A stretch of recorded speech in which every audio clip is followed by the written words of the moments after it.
Hello everyone, my name is Zyna. I'm your host on The Waiting Room with Zyna.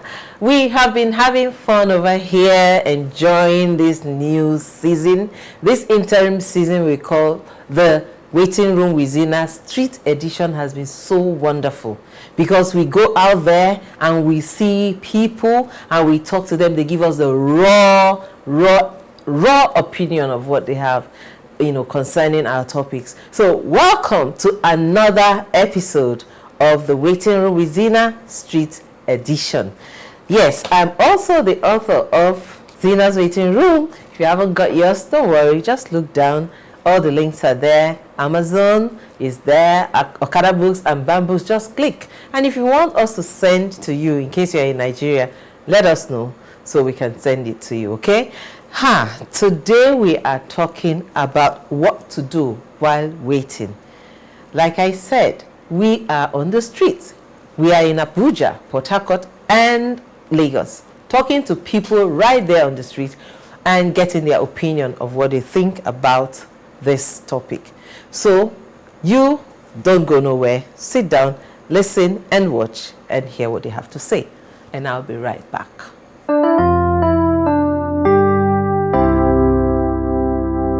For most of us that are really lucky to have our own biological children just at a tap of the finger, it's not as easy as especially for those that are waiting. I've had a couple of friends that have faced such challenges in the past, and then with time they were able to adopt, or some of them actually did the IVF. I know of a very good friend of mine that had issues with having her own children. And then after a long wait, she decided to go for adoption. And then, luckily, it was as if it was just what God wanted her to do for her to have her own. You see, I love the way this lady put it. Sometimes people say, go and adopt so that God can give you one. That's not a problem. But the question is that child a remedy to your problem? I have issues when you adopt big, or you advise someone to adopt because you feel that adoption is the remedy to their problem. It is not. It's not supposed to be like that.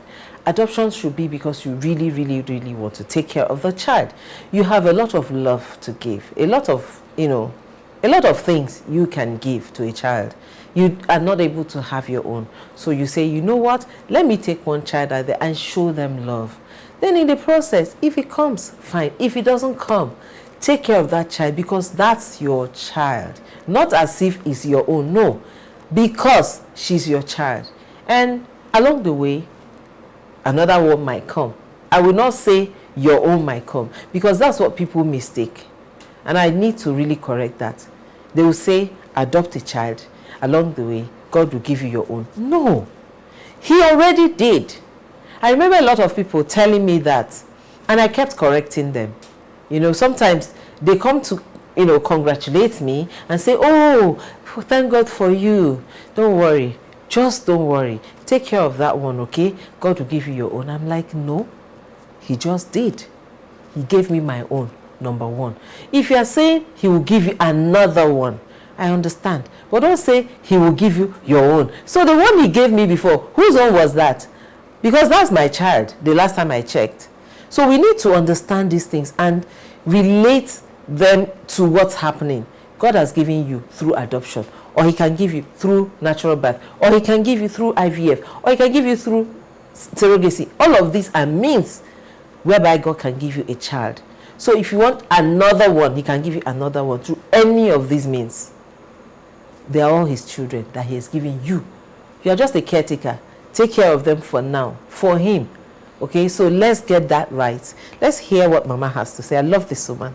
Technology is a blessing from God too. And so that's why we have the surrogating mothers, and we have IVS, and then we also have adoption there. So it's something that I personally will advise those who have no children. To be, instead of killing themselves, because sometimes even the women might even end up accusing their mother-in-law that their husband's mother is the witch. Sometimes they will say their wife's mother is the witch, or any relative like that. or sometimes maybe the young lady might have had abortion or anything like that. But the most important is that the both couples should just come to reality. If they truly love themselves, just tell your husband the truth. Let you go to doctors and know the position of your wife and the position of your husband. If your husband doesn't have sperm, or your wife doesn't have eggs, or maybe she's too old, or there's blockage, then there's no need killing yourself. Miracle can always happen. I love this woman. I mean, she's as real as they can get. And considering her age, I really applaud her, because most of the older people, they all tend to say, say things from the other side. But this lady is very progressive, which I love about her. She said, if you are waiting, what do? Go for medical test. Find out if it is a medical problem. Solve it. She also advised that you can do surrogacy, you can do IVF, you can do adoption. Just like I said earlier on, she agrees that these are different ways God can give you children. Okay, so it's not something to kill yourself about. Find out where the problem is coming from and look for solution. And in the interim, you can just go and adopt. So don't let us, make it look like some problem that can never be solved. These days, childlessness is fast becoming a choice. Honestly, it's becoming a choice, because you can actually end it. Just adopt a child or go to any of the means depending on what suits you most. Let's listen. An adoption would be very, very nice, because it's a means of reaching out to the those in the orphanage homes, where you can, if I take one child, you take one child, the next person takes one child, I think they will have a better place to live. The world will be a better place. Okay? I like where he's going with this. Adoption should not just be because you don't have. You can look into the orphanage home and see the children there and reach out, and we can reduce the number of children. Let's stop looking at this from a negative point of view. A lot of people have negative stories to tell about adoption. So I'm trying to give us an opportunity to hear out there that are people who are looking at it the way it is. We'll be able to reintegrate them into the society and what have you. And in most cases, some persons that are having the challenge of conceiving and putting to bed of their own kids, I think on the spiritual grounds, some of them are being advised to even adopt. Your ability to show love to a child that is not your own usually opens doors for yours to come. The two partners should be working. It mustn't be earning 6 figures or whatever. You should be financially stable. So even if you don't adopt, if you were to even have your child, you will need to pay bills. You need to buy food. You need to clothe the child. You need to secure the child. So you need to be financially stable. There are some couples that even as in the hospital, they don't have the hospital bag. They'll be like, no money. And the nurses will be like, you had 9 months. What happened? Even if, the first 2 months of pregnancy, nothing happened. You had 7 months. What happened? You didn't do anything. So in this case, you have to be financially ready. Sell pure water. Financial stability while you're waiting. Remember, the topic for today is what to do while you're waiting. Part of what you need to do is to set yourself up financially. Be stable. Some of us, we have maybe a particular job we're doing and we're waiting. You have time on your hands. If you're waiting and you have just one job, you have time, as far as I'm concerned, on your hands. You can do something else. There are other businesses you can do even without leaving your home. Once you close from the office and you get back home, you can give yourself 1 or 2 hours in the night and do another business. There are online businesses you can do. There's network marketing. There are so many things. There's drop shipping. There's so many things you can do on your own to make money extra. So don't tell me that because you're earning a 150,000 naira salary that you cannot earn more because IVF is in millions, you don't have money to do it, and then you're just going to fold your arms and sit down and keep crying. And then you keep looking at other people that, oh, God is blessing them. Does it mean God doesn't love you? Find money. There are other things you can do. Monetize the things that give you joy that you do for free. Some of you love planning. You love planning people's parties. You love cooking. You love to do so many things. Monetize it. Yes, you do it for your friends. You do it for your family. But the time has come to bill them for it. There is even nowhere. You don't need to break your head about how to show people what you do. Go on Instagram, post about it. Go on Facebook, post about. There are so many means of advertising what you do. Apart from that, your job that you have from 9 9 or 8 to 5. Use the remaining time in the day to do something. Don't watch too much TV. Don't go to too many prophets, holding, laying of head, washing of head, removing of head, scraping of head. So many things out there. I mean, focus. Be focused. I wish I can open somebody's brain and put something in. Be focused, woman. You are waiting. It is more on you. That's the society we live in. Be focused. Stop complaining. I don't have money. My husband does not have money. The time you have, you can do something. You may not even have a job. You can start a business. You can actually start a business for zero. So don't sit down, fold your arms and throw arms in the air and give up and throw in the towel. There are so many things you can do. Because without financial stability, like she said, even if you were to have your own child without any of these mentioned, you would still need money. So what do you want to do to be financially stable? Let's listen. I would like to share this from my own personal experience. That's myself and my wife's experience. We got married in 2004, December precisely, 2004. And throughout 2005, we're believing God that, okay, my wife was going to conceive and we're going to have a baby. But surprisingly, each time my wife gets pregnant, just in about 2 months, blood will start coming. She starts bleeding. Sometimes I might even be at work and she too will also be at work and the bleeding will just start.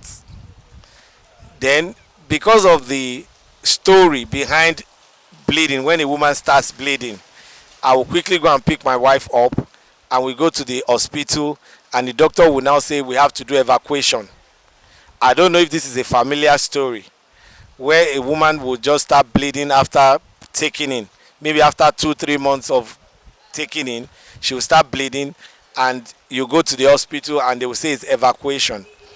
And they take away. They will say they are evacuating.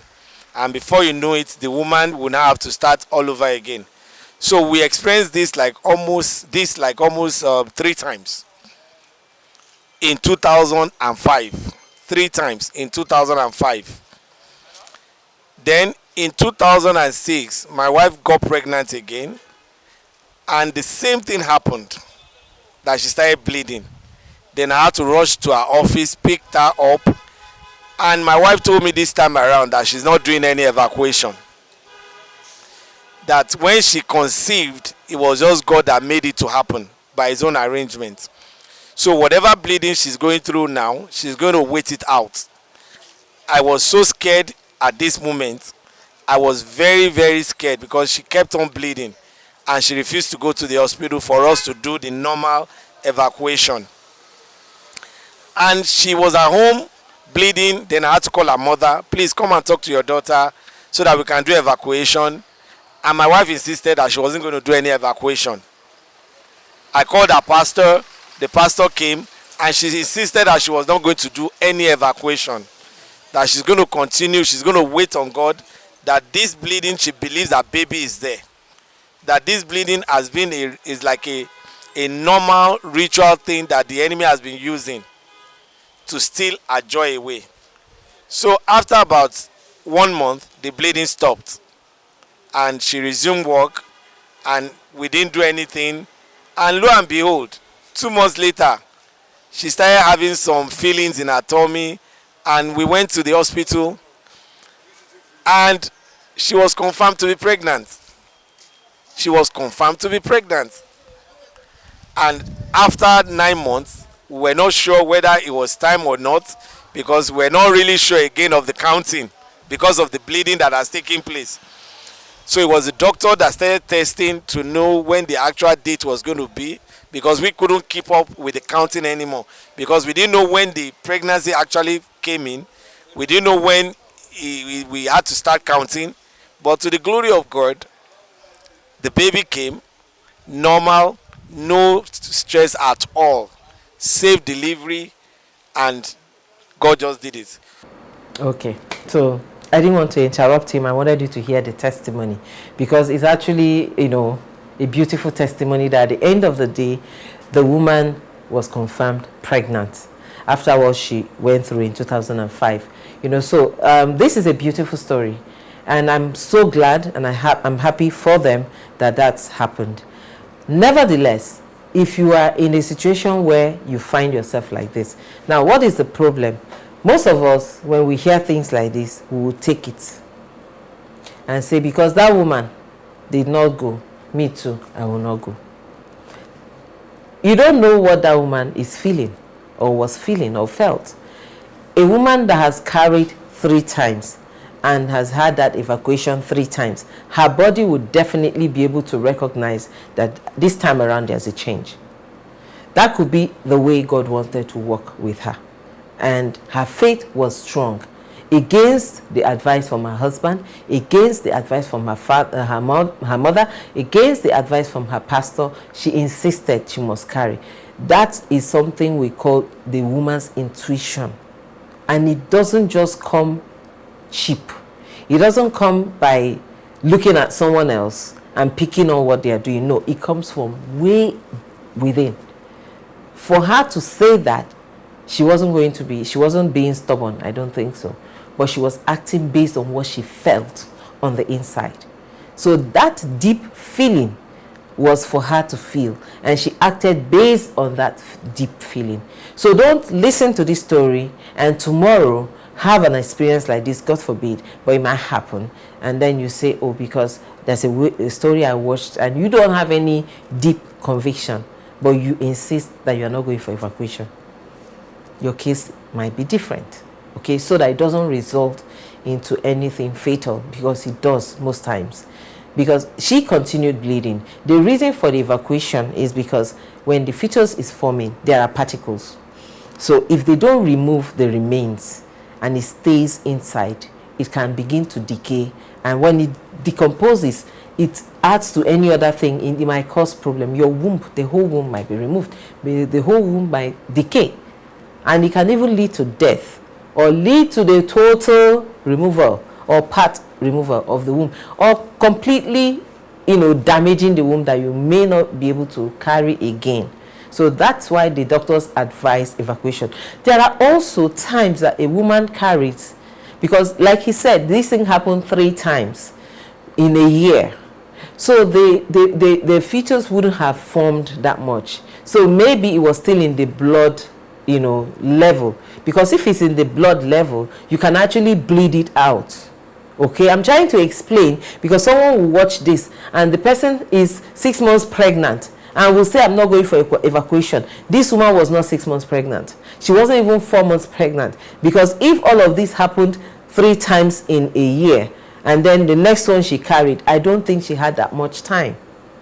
So the baby won't have developed that much. So it was probably still in the blood stage. And while she was bleeding, she probably everything probably flushed out before she carried again. Okay, so let's be very, very sure of what we are doing, what we are saying. Now, back to the second topic he started. I'm going to let him finish, then I'll come back to this. One of the things we discovered was that when couples make up, after the making up, I will advise that the woman should not immediately stand up. The woman should not immediately get off the bed if they are waiting to have a child. So she should still lie down for a while before she gets up. That will also help, because the doctor also made us to realize that sometimes when couples make up and the wife gets up, it is discovered that the egg might not have really, the fertilization and the whole process might not have really taken place. So it is advised that the woman should still lie down for a while before she now gets up. That was one of our discovery in our own period. Okay, so what he's trying to explain here is that when you finish, if you are expecting, you finish having sex with your husband, your wife, when you want to get up, don't get up immediately. After that love making, stay. For the woman, stay, because sometimes, depending on how the hip is positioned, the sperm that came out of the husband may not have found their way right, especially those ones that are not so fast, and also positioning of the hips may not have, the sperm may not have found their way into the woman's ovary area. So if you get up immediately, the discharge, the semen might come out, and of course the semen, you know, carries the sperm, so it might just flush out. And another thing is, some people go into the toilet immediately. You just go and pee and then wash up, so you are letting go of so many things. So if the position of the woman's hips and womb are not in a way that this can go in very well, you are advised to stay for some time. If possible, put a pillow under your butt and raise your butt up. If possible, also raise your legs up. I'm sure if you Google, you see all these positions, and the doctors also advise. So if you are waiting and you've been jumping off after sex, no, this time around, stay. Put a pillow under your butt, raise it up. If possible, put your legs up on the wall and stay for some few minutes and allow those sperms to find their way to the ovaries. All right. You always make yourself happy.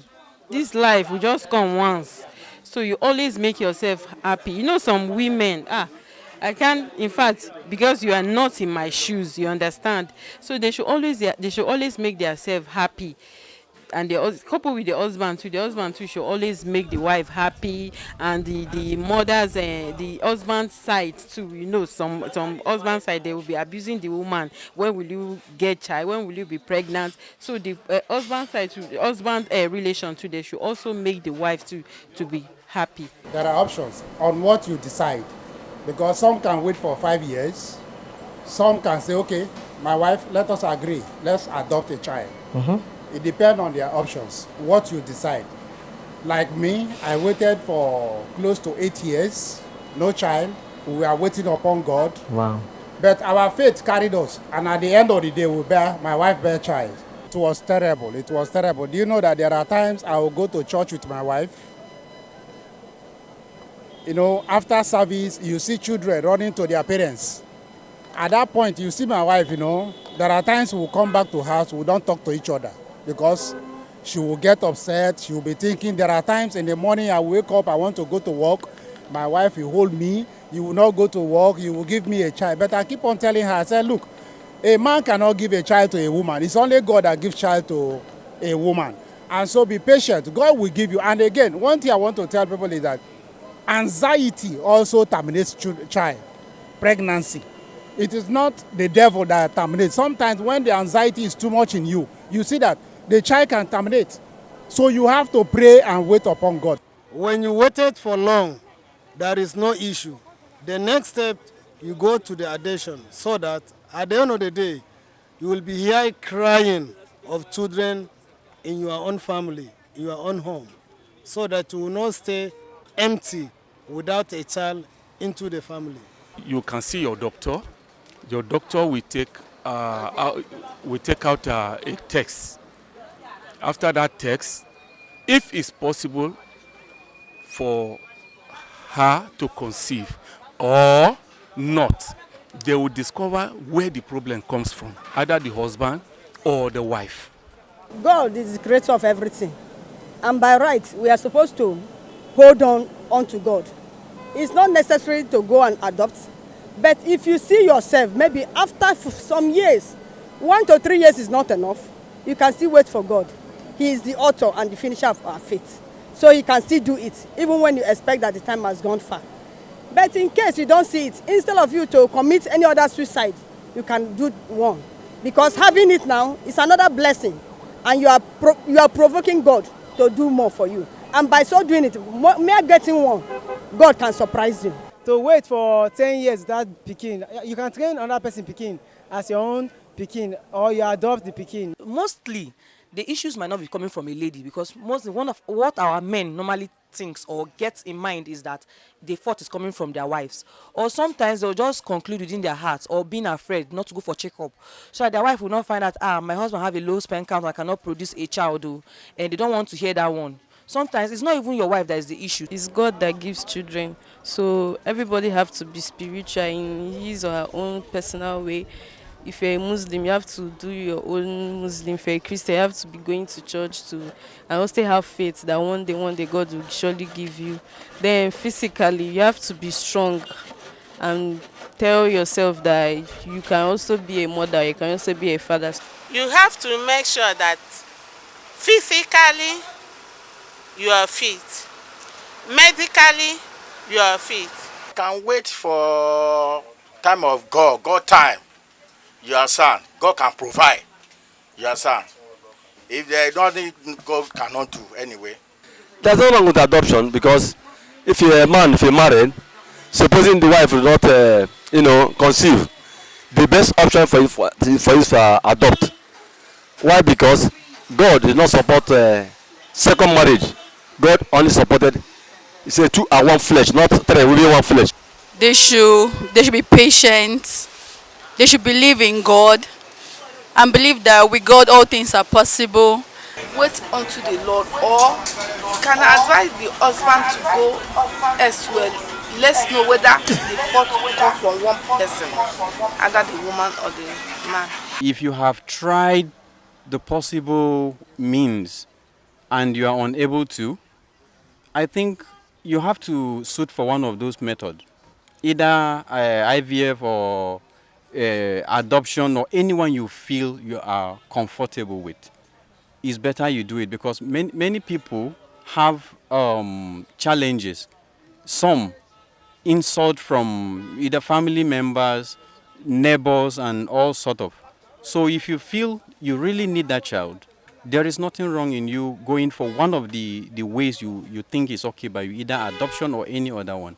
It depends on your own choice. The most important thing in marriage is happiness. All right, fine, it's good to have kids, all right, but that is not the real basis or the reasons for marriage. Marriage is for companionship, it's for friendship. It's that time they should build up their marriage. All right, it is not time to fight, to put pressure. It is time to build a friendship. Now there's just 2 of them, while waiting for the kids. Definitely the kids will come, whether through the natural means or by artificial means. All right, so I would advise couples in that kind of situation to build that friendship, look up to God, make the best use of that time, because once the kids come in, of course they become distracted. All right, because 3 now becomes a company. You see, the woman becomes so attached to the kids, taking care of the kids, changing the nappies and all that. But now that there's just 2 of them, let them make a good use. Since the moment, become friends more than ever before. You see, courtship is never enough. Sometimes you spend 1 year, 2 years in courtship. If they're still waiting for their child to come, let them bond more. Take themselves out as if they're just dating. It's time to build that friendship like never before. And I'm telling you, by the time the kids come, it will be very easy for them to manage them. But if I keep telling people, while you're praying for your kids to come, do not put pressures on each other. You heard it all. This last guy, he has my respect anytime, any day. Marriage is for companionship. That's the first thing. The last time I checked, that's what marriage is all about. Then, of course, procreation comes in. And in a case, like he said, that the children are delaying, because some people actually wait for 10 years, 15, like we did, and then the babies start coming, either through adoption or any other means. While you are waiting, what do you do? Which is why we called for this topic today. What to do while you're waiting. Okay, so some people have talked about medical tests. Some people have talked about getting financially stable. Some people have talked about looking into your life and trying to do 1 or 2 things to better it, and finding out why you're waiting and doing the right thing. And this guy concluded it by saying bonding is it. Bonding is it. Because yes, while you're waiting, in the first 2, 3, 5 years of your marriage, don't tell me you understand yourselves. Even me that have been married for how many years, I don't think I understand everything. You keep learning. Okay, so use that time well, rather than going crying and going days without talking and quarreling and sulking and crying and I call it pre-crying rather. Instead of that time you spend and wallow away in sorrow and in dejection and all of that and self-pity, use that time to bond. Use that time to understand yourselves well. Use that time to, become more, friends and closer to each other, because you really need to be well bonded by the time the children start coming. Like he said, 3 is a crowd. When they come, especially for those of us who have waited a little bit, we mothers, we are so attached to them when they come. So you not even remember that you have a husband. But if you have taken some time to bond, he would understand, and both of you will do and be in it together. But if you're not in it together, you just, my pikin don't come, I beg that man.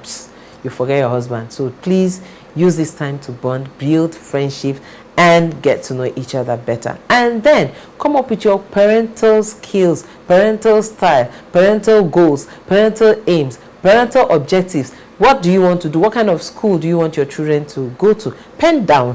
What kind of childhood do you want them to grow up in? Pen it down. What kind of household you want them to grow up in? Pen it down. All those things, dreams and aspirations, this is the time to come together and start other businesses. Even if both of you are working, you can start something together and begin to build it and grow it. Having that faith that your children are coming, knowing well now that even though you cannot control when you take in, you can control when you adopt. So have a plan. While you're waiting, if it comes naturally, fine. If not, you can use any of these other means to get a child. But for you to get there, you need to make a plan. Okay, so with that, I have come to the end of today's episode.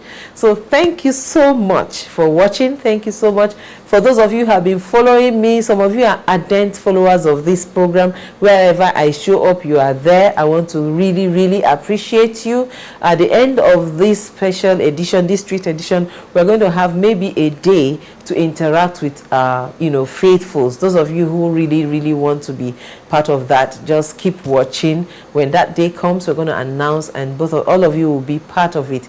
Thank you for liking. Thank you for commenting. Thank you for sharing. Thank you for subscribing. And for those of you who are yet to subscribe to Zyna TV, please do that now. I mean now. Just go to YouTube and subscribe. Or better still, look at the link under and join us, please, and be part of what we are doing. Remember, we come to you now every Friday by 7 p.m. We are not on Zoom for now, but we are on Instagram, we are on YouTube, and we're on Facebook. Do not forget, every Friday, 7 p.m. Central African Time. My name remains Zyna Obasi, and I'll see you again next week. Thank you. Bye.